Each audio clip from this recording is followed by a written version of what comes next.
Hello, and welcome to Read Us a Story. What shall we read today? How about The Worst Princess by Anna Kemp and Sarah Ogilvie.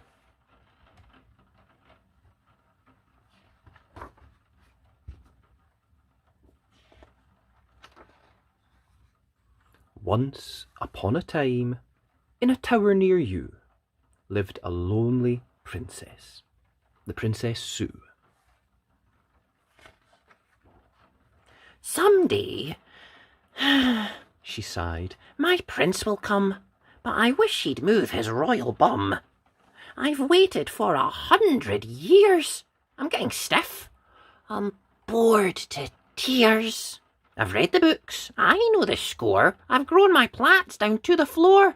I really need to get some air to see the world and cut my hair. Then, just as Sue was about to scream, a prince appeared. 'Twas like a dream. "Oh, princess, pretty as a pea, I've journeyed far to rescue thee. I fought, I won, I shocked, I awed. You should have seen me swing my sword. I've slain all kinds of vicious foe."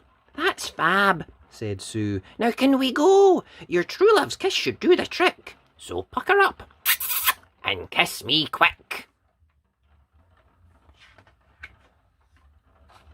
They charged off on a dashing steed. Whoopee! Cried Sue. At last I'm freed. Today I start my happy end.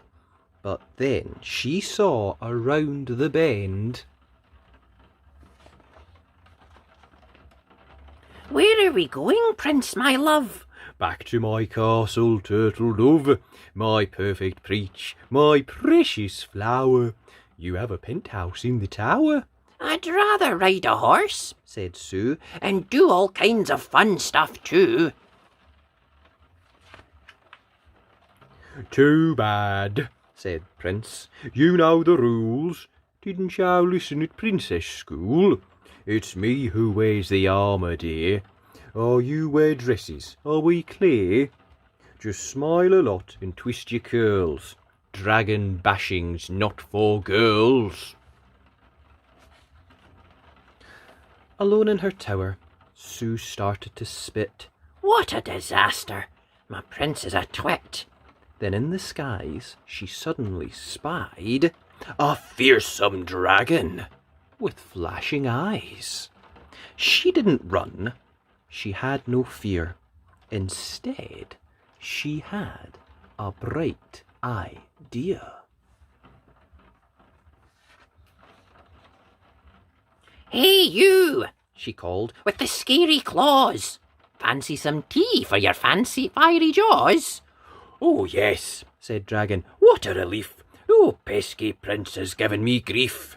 Me too, said Sue. This sneaky rascal has locked me in this stupid castle. The rotter, gasped Dragon. That just won't do. We need to teach him a thing or two. The dragon sniffed some nasal spray, then blew the tower clean away.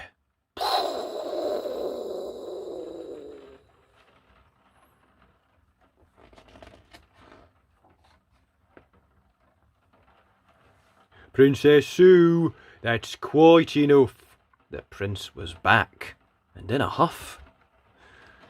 Where's your tower? Just look at your dress. You really are the worst princess. Also, Susan, beg your pardon.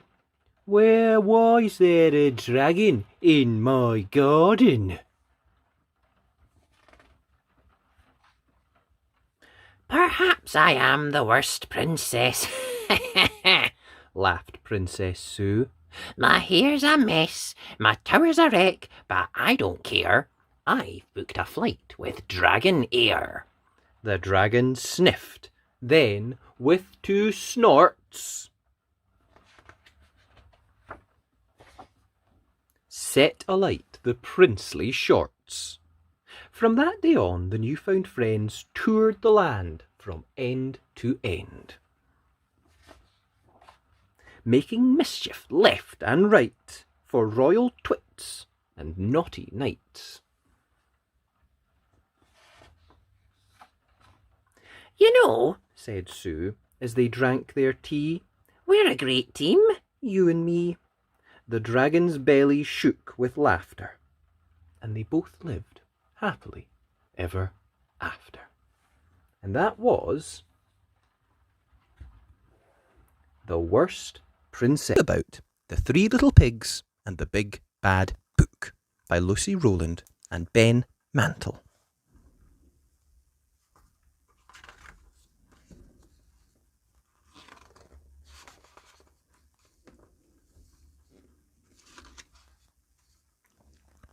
Ben was a boy who liked stories at night. A good bedtime tale made everything right. Stories of knights and of horses that leap, of wizards and fairies, they helped Ben to sleep. The Three Little Pigs was his best one of all, till the night that some rather strange guests came to call. They'd got to page 7, or maybe page 6. 2 pigs had built houses of straw and of sticks. The third little pig was all ready to go when Mum's mobile rang in her office below. Ben's mum said, "Oh dear, now who could that be?" "I won't be a minute, I'd better go see." Ben patiently waited. I can't sleep, He said. He waited some more as he wriggled in bed. the story's not finished. We're not halfway through. I'll read it myself. That's the best thing to do. But Ben found the words weren't exactly behaving. Then, outside the window, he saw someone waving.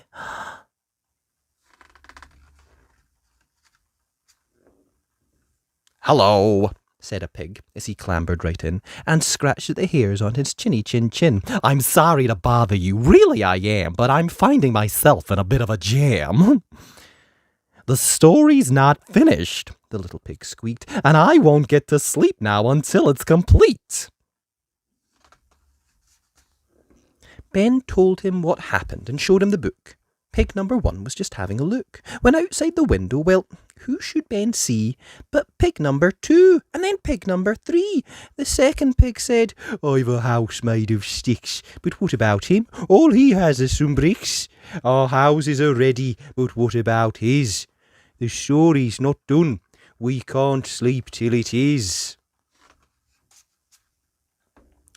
Ben said, I can't read it. The words are all squiggly. The second pig said, "Yes, indeed, far too wiggly."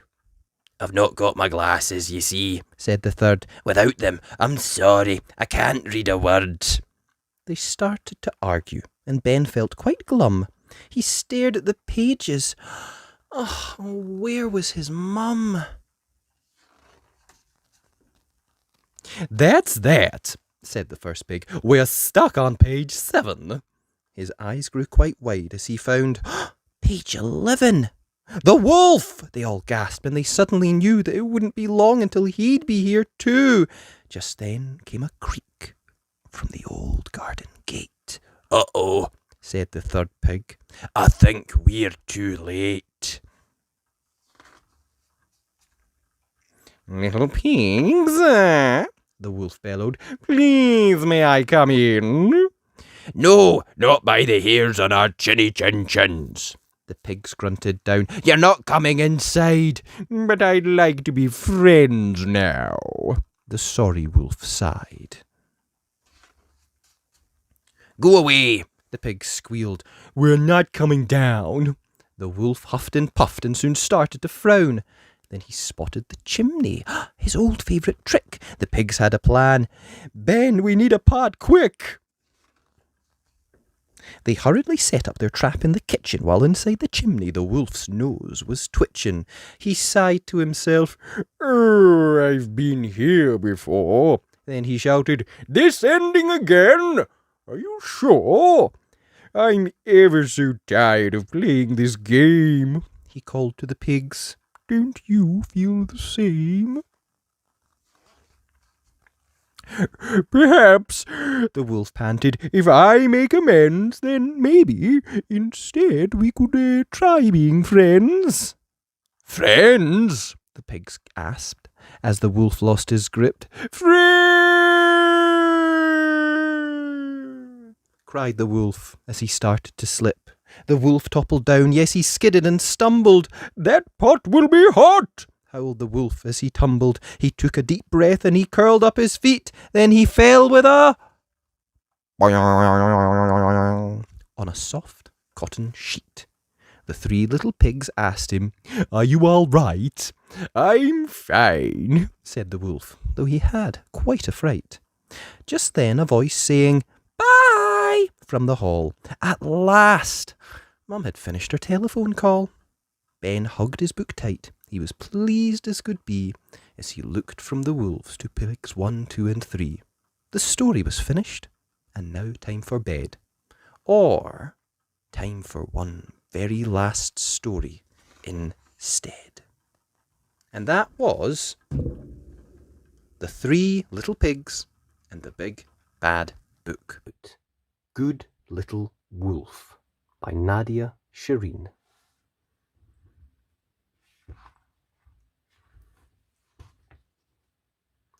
Are we all sitting comfortably? Then let's begin.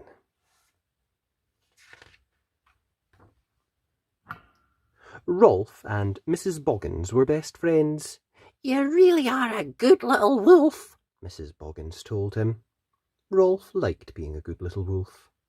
He liked baking tasty cakes, he ate up all his vegetables, and he was always nice to his friends. But Mrs. Boggins also said that not all wolves were good. In fact, some were downright bad. Rolf hoped he would never bump into a big, bad wolf.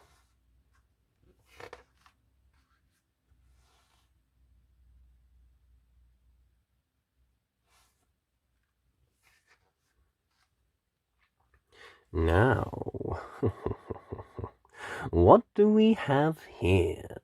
Said the big, bad wolf. You, look like a wolf, and, you feel like a wolf. You smell like a wolf. That's because I am a wolf, Piped up Rolf. I'm a very good little wolf. Good, said the big, bad wolf. Wolves aren't good. Wolves are big and bad. Real wolves howl at the moon, hooted the big bad wolf. Real wolves blow houses in. Real wolves eat people up. Well, said Rolf, I am a real wolf, and I'm sure I can't do all those things. So Rolf tried to howl at the moon. He pursed his lips, took a deep breath, and then out came a great big whistle. Then Rolf went to see Little Pig. Do you mind if I blow your house in? Asked Rolf. You can try, I suppose, said Little Pig. So he huffed, and he puffed, but it was no use. I'm sorry, Rolf, said Little Pig.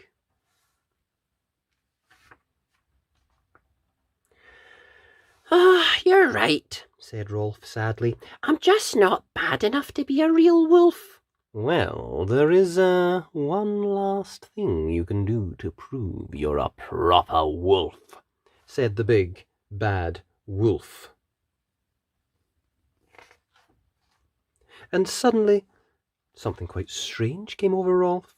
He felt an unfamiliar, wild feeling growing inside of him.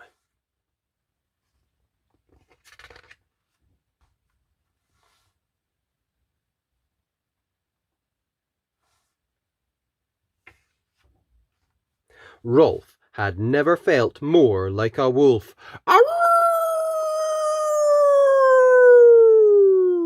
See? I am a proper wolf. I just happen to be a good little wolf, said Rolf. Oh, this calls for a celebration, cried Mrs. Boggins, and they all sat down for some tea and cake. Will you stop eating people up, Big Bad Wolf? Asked Rolf. Oh, I suppose so, said the Big Bad Wolf. I'll stop first thing tomorrow.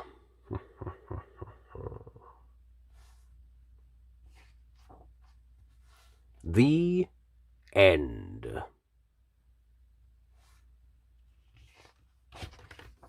There he is. He's okay. And that was Good Little Wolf, about Little Red Riding Hood.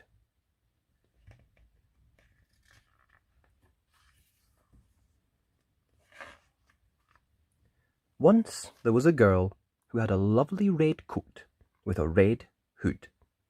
People called her Little Red Riding Hood. One day, her mother put some cakes in a basket. Granny's ill, she said. Why don't you go and see her?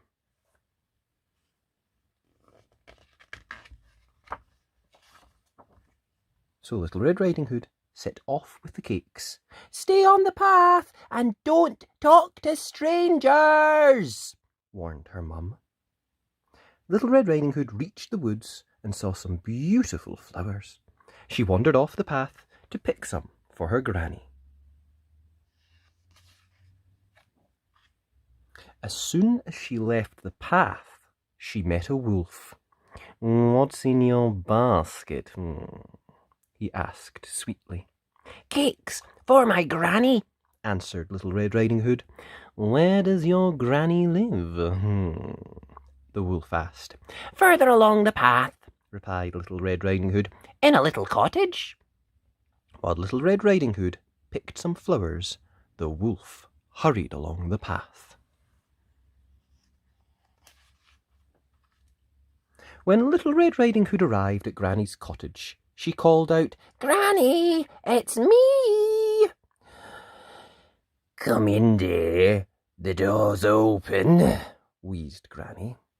She was tucked up in bed with the curtains closed.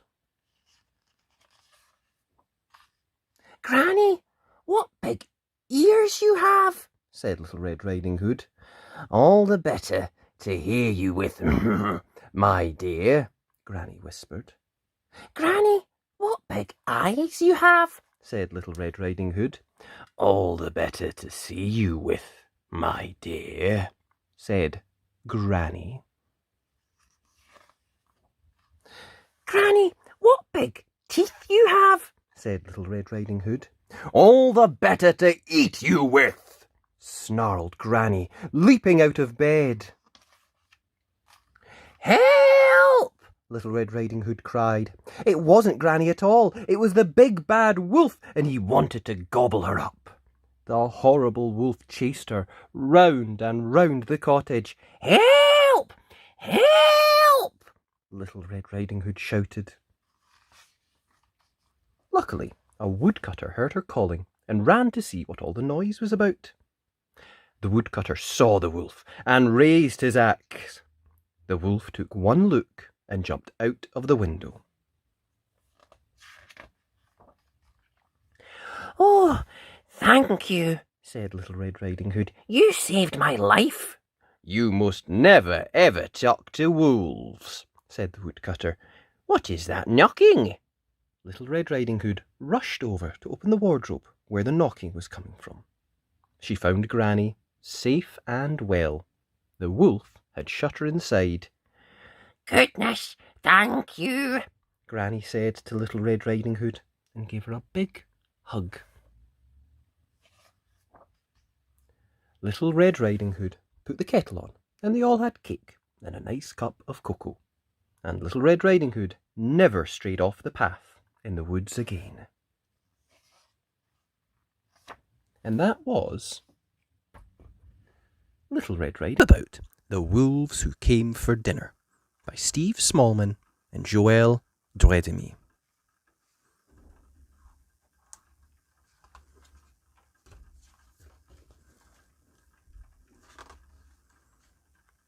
Wolf and Hot Pot were the very best of friends, but the other animals who lived in the forest were worried. They just couldn't understand how a wolf and a lamb could get along. Is that a lamb and a wolf? Together? Oh, he'll gobble her up. Let's invite the bunnies for a playdate, suggested Wolf. Yippee! Cheered Hot Pot. So they spent all morning baking carrot cupcakes. But when Wolf opened the door and said, "Tea time!" all the rabbits ran away. Quick, hop it! It's the big bad wolf! Ah! Wolf sat down on the doorstep. But I'm not a bad wolf. He sighed. I'm a good wolf. Good wolf, agreed Hot Pot. Playtime now? Yes, cried Wolf, and if the bunnies won't come to us, we'll go to them.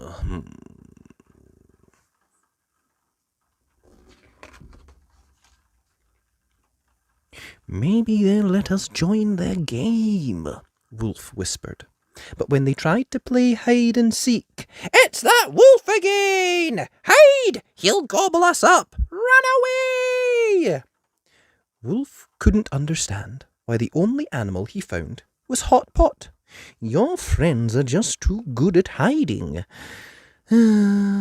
Sighed Wolf. Looks like it's just you and me. Hop, hop, and woof! Beamed Hot Pot and gave him a big hug. I know, cried Wolf. We'll invite my friends over to meet you, Hot Pot. But when Gripper, Nipper and Growler arrived, they were starving. Yummy! We love Hot Pot, they cried, licking their lips. Yes, well, I love Hot Pot too, said Wolf crossly, and that's why you can't eat her. Now, how about some vegetable soup? Delicious. After dinner, Wolf read them a story. Hot Pot held Gripper's hand when it got to the scary parts, and by the end, they were all snuggled up together, fast asleep. But things didn't always go quite so well, like the day Wolf and Hot Pot were playing by the river. Don't worry, said Wolf, holding Hot Pot tightly. I've got you. That wolf's got that lamb. Oh, he'll gobble her up. Oh no, the woodland creatures cried. We have to help her. Leave her alone, the animals yelled. Wolf was so surprised, he fell into the river with a splash. You're safe now. Come back, Wolf. Hot Pot helped Wolf out the water. No paddling time, Wolf, no, she said. Tea time. Wolf sighed, and, taking Hot Pot's paw, he squelched sadly home. Oh no, he's got her again. We have to do something. But when they arrived, Gripper, Nipper and Growler were waiting by the door. I told you, Wolf said, you can't eat Hot Pot. We know, called Gripper, but could we have another story? And a sleepover, added Nipper and Growler. Wolf smiled and let them in. And after more delicious soup, silly stories, and bedtime snuggles, everyone fell fast asleep. Everyone, that is, except the brave woodland creatures gathered outside. We must save the lamb! Oh, they'll gobble her up! We'll rush in on the count of 3, declared Fox. 1, 2, 3!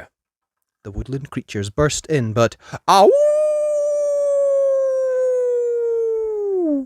An eerie howl stopped them in their tracks. It was Hot Pot. She gave the animals a hard stare and said, Not hurt my wolf! No! Would it help if we ate some of them? Suggested Growler. No! Not hurt my friends, answered Hot Pot crossly. Everyone looked a bit sheepish, till Wolf said, "How lovely to have so many visitors. Sleep over, anyone?" So everyone settled down in the warm glow of the fire, and Wolf told them a story about making friends that was funny and exciting and a little bit scary. And at the end, like in most good stories, they all lived happily ever after. And that was The Wolves Who Came for Dinner.